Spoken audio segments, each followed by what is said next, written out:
it's now becoming more obvious that even as we look to trading with the rest of the world, there is a present and real opportunity in trading within the African continent, which is within our power. We can make decisions for what happens in this continent. And it is the reason why we are reorganizing the African Union.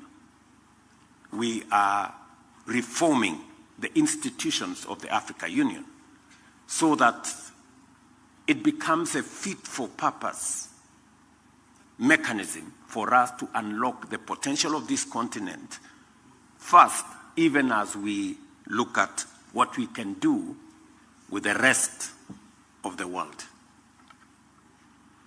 And the coming into force of the Africa Continental Free Trade Area, the coming into force of the tripartite free trade area that brings together COMESA, SADC, and EAC, and our own mechanisms in the East African community are a testament that we are understanding the situation properly.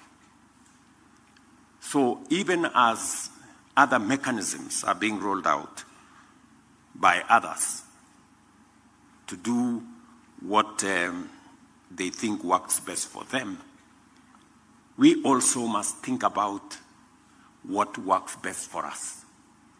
And we can then have a conversation of equals at some point. And therefore, we are keen on working with institutions like the business institutions here for us to be able to have greater understanding and working together towards a win-win outcome. As we discuss the opportunities that Africa presents, from